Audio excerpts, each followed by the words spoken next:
আশা করি কথাগুলো প্রত্যেকটা আর্মি মনোযোগ দিয়ে শুনবে। যাই হোক, মূল টপিকে আসি।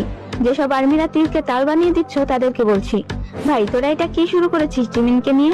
সামান্য একটা ভিডিও দেখে জিমিনকে নিয়ে আজে বাজে ভিডিও বানানো বন্ধ কর ভাই। কিছু কিছু আর্মি তো মিনিমাম বলা শুরু করে দিয়েছে তারা নাকি জিমিনকে আর ভোট দিবে না। কেন আর্মি? জিমিন কি কখনো নিজের মুখে বলেছে যে সে সং ডায়নকে পছন্দ করে বা তার সাথে ডেট করছে? আরে ভাই, সং ডায়ন জিমিনের 4 বছরের বড়, বলতে গেলে জিমিনের বড় বোনের সমবয়সী। জিমিন সামান্য হাসি খুশি ভাবে মেয়েটার সাথে কথা বলেছে, ভালো মন্দ জিজ্ঞাসা করেছে, তাছাড়া আর কিছুই না। সামান্য একটা ভিডিওর জন্য কেন জিমিনকে অবিশ্বাস করছো? জিমিনের প্রতি কি তোমাদের একটুও বিশ্বাস নেই? সাথে আমাদেরকে যেভাবে বিশ্বাস করে আমাদের আর্মিদেরও সেইভাবে বিশ্বাস করা উচিত।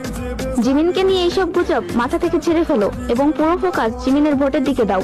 এইসব আজগুবি নিউজের জন্য আশা করি জিমিনকে ভোট দেওয়া বন্ধ করবে না। কথাগুলো শোনার জন্য ধন্যবাদ। আশা করি তোমাদেরকে বোঝাতে পেরেছি।